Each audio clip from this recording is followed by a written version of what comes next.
The world's biggest steel producer is sounding the alarm about a crisis in China with the potential to send shockwaves across the globe. For the past 40 years, the global economy has mostly worked like this. Big, well-funded companies, especially in the US and Europe, make the latest tech breakthroughs. Those breakthroughs are then turned into marketable products, which are manufactured in places where labor is cheaper, mainly China. These products are then shipped worldwide, filling markets with affordable goods. The West kept the high-tech jobs like designing, marketing, and even some manufacturing of those products. Global companies made tons of money, consumers got cheaper stuff, and countries with lower labor costs benefited by building their industries and improving their people's standard of living beyond just farming. In theory, it was a win-win for everyone. However, even if everyone stayed on good terms, spoiler, they didn't, it was only natural that these low-cost manufacturing hubs would want a piece of the high-value jobs. And guess what? That's exactly what happened. In certain sectors, China has now caught up with or even overtaken the West in terms of technological advancements. And it's not just cheap throwaway products anymore. Sure, they still pump out tons of the plastic junk you'll find on platforms like Alibaba, Wish, or Shein, depending on which one's trendy when you're reading this. But that's just a sideshow. The reality is, China has become a serious player in some of the world's most crucial industries, surprising many economists with how quickly they've moved up the ladder.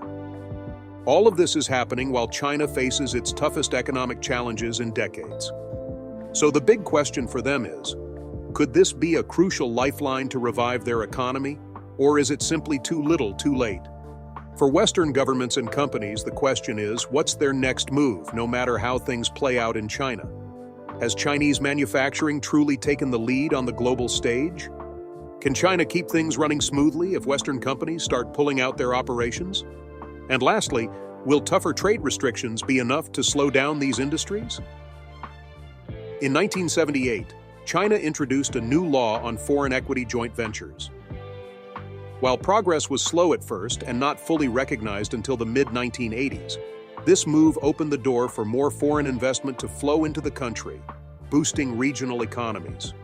They deregulated pricing and profit retention in special economic zones and allowed businesses to set their own wage structures. This experiment paid off massively, sparking one of the most intense periods of economic growth in history. It also sped up urbanization, drawing workers from rural areas into high-paying jobs in the cities. China liberalized just enough to become a serious player in global trade, emerging as a key export competitor. Fast forward to today, and China isn't just a manufacturer, it's the manufacturer on the global stage. This transformation has had a huge impact on economies around the world. Before China's rise, even something like a toaster was considered a major appliance purchase that people would carefully shop around for, much like we do with computers today.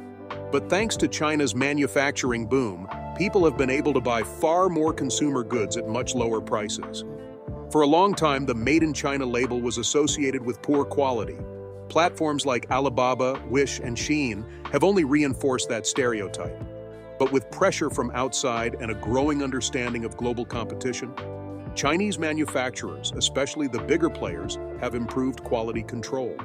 Some in the media have even started to say and highly skilled workers. In the past, countries like the US and Europe were the go-to for these jobs because they had the necessary expertise. Plus, consumers tend to place a lot of trust in the quality of these products. However, if China can start producing these advanced products just as well, or even better, the appeal of saving on labor costs, even just a bit, becomes hard to ignore. And of course, regular old human nature and global perception play a big part in this shift as well. I used to joke that I wouldn't feel comfortable flying in a plane made in China just yet. But after recent news about Boeing, people might actually start preferring the Chinese-made option. The key point is that for decades, China built its reputation as the world's manufacturing powerhouse by relying on foreign outsourcing and intellectual property. So, can China survive if Western companies pull their operations out? The answer lies in China's recent climb up the services pyramid. It's clear that China has been the world's factory floor for a long time, but now it's shifting to more senior roles. The country is no longer just making stuff. It's now handling advanced work like design, research and development, marketing and management, which used to be jobs kept in the West. This is a big deal for Western economic powers, especially since, for a long time, the US, and to a lesser extent Western Europe, had a virtual monopoly on global companies. But China has grown a lot in recent years. Up until about a decade ago, it was tough to name any Chinese companies that operated globally. That's starting to change. One of the best examples is Huawei, the Chinese multinational tech company known for its telecom infrastructure and smart devices. Huawei's rapid growth rattled competitors so much that several Western countries passed laws to curb its expansion, citing security concerns. Many of these concerns were legitimate, and that highlights another issue China needs to tackle if it wants to push its companies onto the global stage, rather than just being an assembly line for other brands. To truly compete, China needs to address trust and security, which could be a sticking point for its global ambitions. In 2020, Britain made the decision to ban Huawei and other vendors it considered high security risks from its 5G networks. Following suit, Danish lawmakers in 2021 passed legislation allowing foreign investments to be screened to ensure they didn't pose a threat to national security. In France, telecom operators were told in 2020 that they wouldn't be able to renew licenses for Huawei 5G equipment once they expired, essentially phasing Huawei out of mobile networks. While the argument that Chinese products and services could be a national security risk may be valid, it also conveniently serves to protect Western companies without explicitly calling it trade restrictions. So how are these rising Chinese companies forcing their way Western firms only to use the technology to create their own versions? Take Tesla, for instance. A significant chunk of its manufacturing was moved to China, and now some say the Chinese-made Model 3s are built even better than their American and European counterparts. On top of that, China's BYD, Build Your Dreams, has overtaken Tesla to become the biggest electric vehicle EV manufacturer in the world. In countries like Australia, BYD is already grabbing a big slice of the EV market, cutting into Tesla's share. Australia, without its own local car industry, isn't picky about where its cars come from, so BYD is making huge inroads. Interestingly, BYD started by making batteries for other companies, but they expanded and built the rest of the business around that core. Now they not only have the manufacturing capabilities, but also the high-paying jobs, and the profits are flowing back to China instead of Western shareholders. While all of this is undeniably impressive, China has the world's second-largest economy, but both foreign and domestic companies are slowly leaving the country. This is causing a lot of people to worry that the economy could fall at any moment. However, why are so many people leaving? Where do these companies want to go? What's more, can China get back on track after this huge loss? There are four main reasons why so many businesses are rushing to leave China. The first problem is that the Chinese government's rules are too hard to predict, which makes companies hesitant to stay. Second, when the economy got better, the cost of labor went through the roof, which made things much more expensive. Third, the government is getting tighter on businesses, which puts a lot of pressure on businesses that depend on China's workers and facilities. Lastly, there is the geopolitical risk that is always there. China's aggressive behavior could make it hard for businesses to run easily. We need to look more closely at each of these problems to understand why they are making businesses leave. But before we start, let's look back and see how China became a manufacturing powerhouse. It's clear that China has done an amazing job of changing its economy over the last few decades. The United States still has the largest GDP at $23.32 trillion, but even American companies rely on China for a lot of their manufacturing. China has become such a powerful and important country on the world stage because of its economic growth in Asia. But how did we really get here? From 1949 to the present, the People's Republic of China was led by Mao Zedong and the Chinese Communist Party. Soon after, Mao began the Great Leap Forward, an ambitious but failed plan to quickly industrialize the country. The goal was to transform China's peasant-based economy into a modern industrial power. He had the chance to make things for a lot less money which made them a lot of money. The economy of China started to grow very quickly after that. 20 years later, China's economy was still growing at a very fast rate. When China joined the World Trade Organization, WTO, in 2001, things took a big turn for the better. This caused a lot of new companies, investments, and money to come into the country. When China joined the WTO, it got rid of many trade hurdles, such as tariffs, that were stopping Chinese goods from going around the world. Once those problems were fixed, Chinese goods could be found all over the world. The phrase "made in China" quickly spread to almost everything in homes around the world. To really understand how amazing China's economic rise was, think about this. China only sent about $10 billion worth of goods around the world in 1978, which was less than 1% of all trade. That amount went up to $25 billion by 1985. Then, just over 20 years later, when China joined the WTO, it was sending an amazing $4.3 trillion worth of goods around the world. China's GDP grew at an average rate of 9% per year during this time. The rapid rise changed the lives of many millions of Chinese people. According to the World Bank, about 850 million people were lifted out of poverty during this time. Some people even think that China could end extreme poverty within the next 10 years. This would mean that every family could afford to meet their basic needs, such as getting food, a place to live, clean water to drink, and an education. China has made a lot of progress, but its economy has recently started to slow down. China's recent economic slowdown is due to a number of things. One big reason is that the Chinese government is trying to get the economy back on track and reduce debt. But a big part of the slowdown can be traced back to the trade war that began in 2018 with the US. Because China was accused of stealing American intellectual property, the US put tariffs on Chinese items. As a response, China put taxes on US goods as well. The back and forth has continued, and now taxes affect about 66.4% or $335 billion worth of Chinese goods that are sent to the US. The US has the biggest economy in the world and buys a lot more things than China. This makes a trade war with the US tricky. Companies and people started looking elsewhere for cheaper goods as the taxes made Chinese goods more. And why? You might be surprised at which countries are making money off of China's losses. The first big problem is dependability and not knowing what will happen next. People from other countries used to think that China was a great place to do business.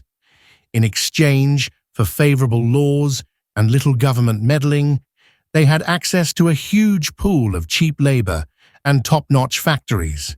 But those times don't seem to be here anymore. The decisions made in Beijing are upsetting things and making foreign investors doubt their choice to stay in China. Companies are leaving for countries where they can trust the government to be more stable and reliable because they don't have to worry about this. Many companies and people in China were unhappy with how the country handled the COVID pandemic. The government put in place very tight lockdowns and said that outbreaks would not be tolerated at all. During the pandemic, everyone was scared, but China didn't listen to scientists, doctors, and World Health Organization experts. Instead, it did what it thought was best. As a result, people had to stay in their homes for long amounts of time and follow strict rules. Sadly, many people died while they were in quarantine. This meant that factories and other places of production in China were closed for a lot longer than those in the US, Europe, and other places around the world. Other countries were slowly getting back to normal, but China stayed in a strict lockdown, which messed up the supply chain and made shipping of goods take longer than planned. The pandemic showed that Beijing wasn't ready to listen to outside experts and instead did what they thought was best. A lot of businesses were scared and begged the Chinese government to let plants open again so they could get back to work. China's new push for independence is another big worry for businesses. This may seem like a good idea for Chinese businesses and workers because it will create jobs and help local industries, but it worries companies that have put millions or even billions of dollars into Chinese manufacturing. Many foreign investors were caught off guard when the government suddenly switched to a China-first policy. They don't know what will happen to their businesses in the country going forward. Foreign companies that do business in China are very nervous about all the talk about China becoming more self-sufficient. Finding a way to compete with Chinese companies that can make the same things for a lot less money is hard to imagine. Early this year, the government quickly banned memory chips made by Micron Technology, a big US company that supplies China with a lot of memory chips. This was a clear example of how unpredictable Beijing can be.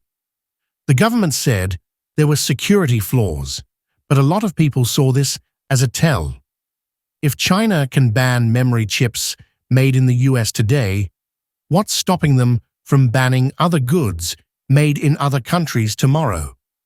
Because of this lack of stability, many businesses are afraid that prices will go up if they have to buy everything from Chinese makers.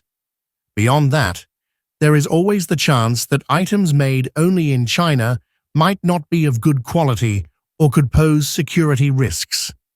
A survey actually showed that 10% of European companies that do business in China are looking to leave, and another 20% are delaying or moving their investments to other countries. It's been said by about 25% of aircraft companies that they will no longer invest in China. Businesses from other countries have put billions of dollars worth of investments on hold until Beijing gives more information about how the rules will change in the future. Things got even more complicated in 2023, when China passed new laws that focused on data security and counter-espionage. These laws could have a big effect on businesses that operate in China. After China passed new laws against spying and protecting data, businesses are even more worried because they didn't know how these laws would be applied. Many businesses have rethought their plans to do business in China because of this unpredictability. It makes sense for businesses to be worried that the government might be able to access and take their digital data and technology in the future. China has made it clear that everything is a matter of national security. May see their real wages drop by 1.5%, and workers in the US are expected to see their real wages drop by 0.5%. Because things are changing, companies may decide not to keep their factories in China as much as they want to when costs rise. China's wages are going up mostly because the economy is doing so well, thanks to foreign companies doing business there and China's ability to make and ship things all over the world. In China, both income levels and GDP per capita have grown tenfold in the last 20 years. This has made a lot of people's lives better and helped the middle class grow. But this growth has changed the minds of young, educated Chinese people, who now don't want to work in hard factories for foreign companies as much. Because of this, it's getting harder to find low-wage workers, and companies are starting to make less money. As a result, many businesses are now looking for new countries with cheaper wages so they can hire workers who are less skilled.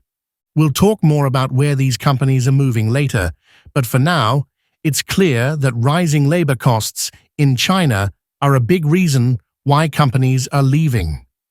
Extortion is another important problem. This has to do with how unpredictable the Chinese government is and the shady things they do to get what they want. Some companies feel they have no choice but to keep doing business in China because it controls the factories and skilled workers needed to make complicated goods like gadgets. But things are changing in this way.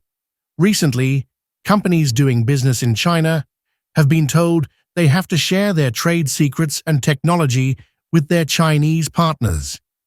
This makes things more dangerous and uncertain for foreign companies.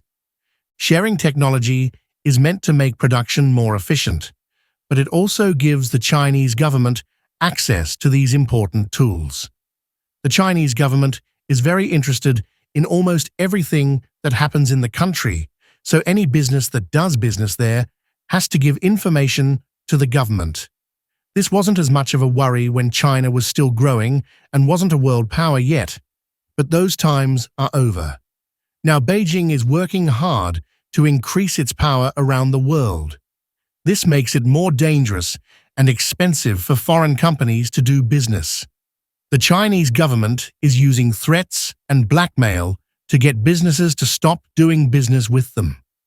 Foreign companies are often reminded by President Xi Jinping and his team that China is still the only country that can make certain goods quickly and cheaply. This is because China has spent decades building up its manufacturing facilities and training its workers. Beijing takes advantage of companies that do business in China because they know those companies don't have many other options right now. Those days will end, though. Other countries are getting better at making things, and their relationships with Western companies are usually less contentious. The US and Europe have criticized Beijing for taking advantage of its unique situation and not keeping the free trade promises it made. Even so, this hasn't stopped the Chinese government from putting pressure on businesses that depend on its manufacturing power. In fact, 66% of Western companies think doing business in China is harder now than it was before. The fact that Beijing has a tight grip on everything going on inside its borders is directly linked to this situation.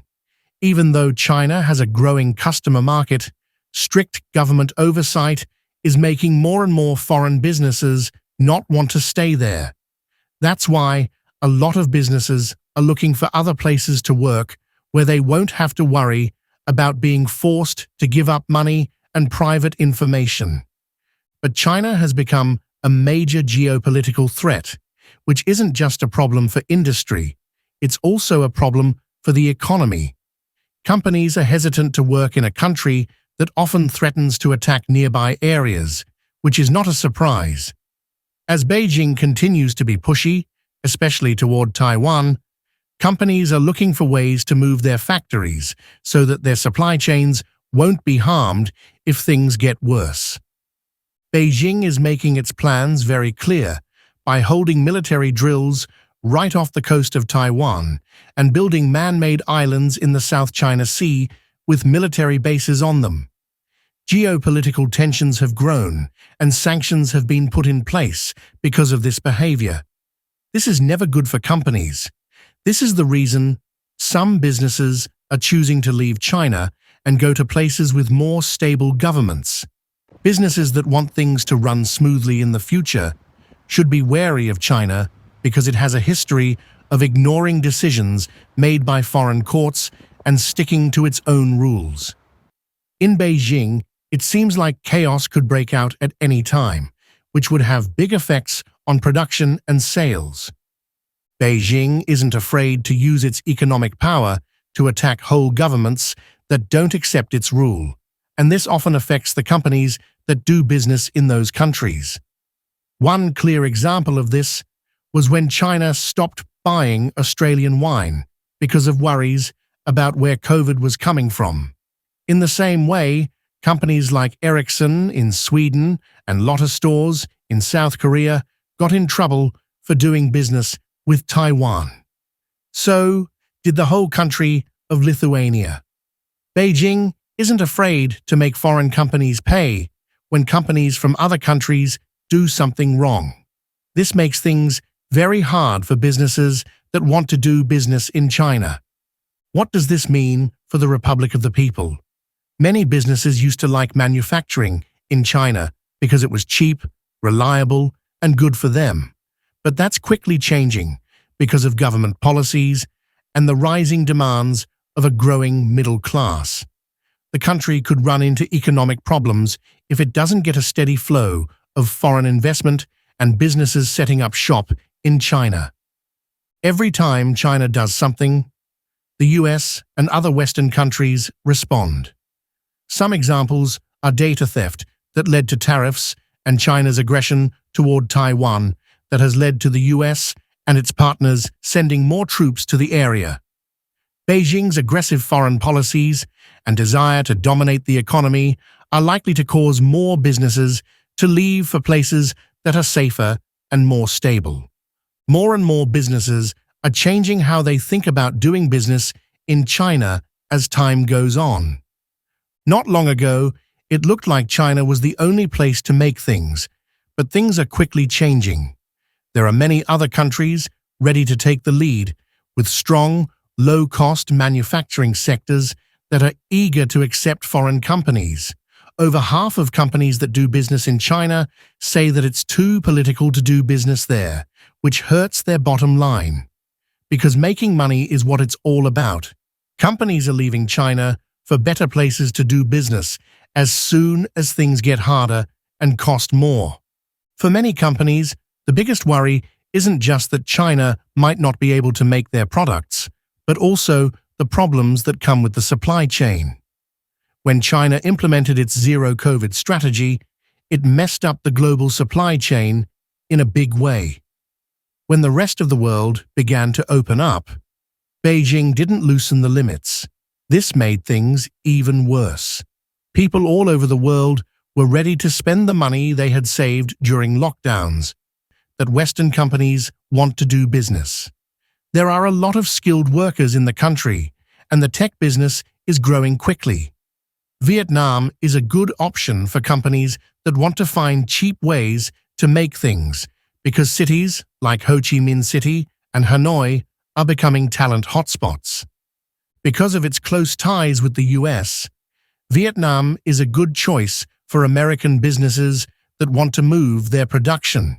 It is much safer for business to operate there than in China because its government is stable and its policies are easy to guess. Vietnam, on the other hand, can't make as much because its population is less than a tenth of China's. With the facilities we have now, factories with about 60,000 workers are possible, but not on the same scale as those in China. However, India, which has a population of about 1.43 billion people, is a huge chance. The Indian government is working hard to improve its manufacturing skills by giving big tax breaks to companies that build modern plants and bring in foreign investment. India already has an industrial base, but it needs more work to get to the same level of efficiency and scale as China. India has a lot of potential to become a major manufacturing hub, even with these problems. This is especially true if the government keeps making the country business-friendly. If it works out, India could be used along with Vietnam as an extra choice for companies that want to move their production away from China. Because of its strategic benefits, Mexico is being looked at by many companies from all over the world as a place to make things. In addition to being close to the US market, Mexico also has a good trade situation, thanks to agreements like the USMCA that make it easier for 3 North American countries to trade with each other. The World Trade Bridge is very important for transportation because it lets thousands of trucks cross every day, which cuts shipping times by a lot compared to routes from Asia. This efficiency not only lowers the risks in the supply chain, but also lets businesses act faster to what the market wants.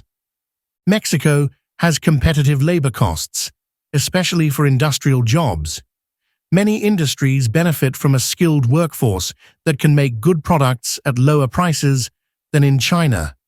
As you said, reported pay may not seem like much, but they are still appealing to businesses that want to cut costs without lowering quality. Mexico is also a good place for foreign investors to put their money because it has a well-established manufacturing base in areas like electronics, textiles, and cars. This is helped by a growing middle class and a more stable economy, which makes businesses more likely to think about long-term investments in the area. As companies around the world look for alternatives to China, Mexico is becoming an important part of the changing global supply lines because it is better at logistics, labor costs, and quality control. Yes, companies are moving their operations out of China more and more. This is happening because of things like rising prices, unstable politics, and weak supply chains. The rise of alternatives like Mexico not only cuts costs, but also creates a more stable and cooperative atmosphere for many businesses. Chinese companies moving to Mexico, like those in the Hofusan Industrial Park, show that industry is changing in a big way. These companies can run their businesses more efficiently without taking on the risks that come with staying in China because they can take advantage of lower labor costs while still being close to the US market. Companies are looking for more stability and dependability in their supply lines as they rethink their global strategies. Vietnam, India, and Mexico are all becoming good choices for manufacturing. Each has its own benefits that meet the needs of different industries.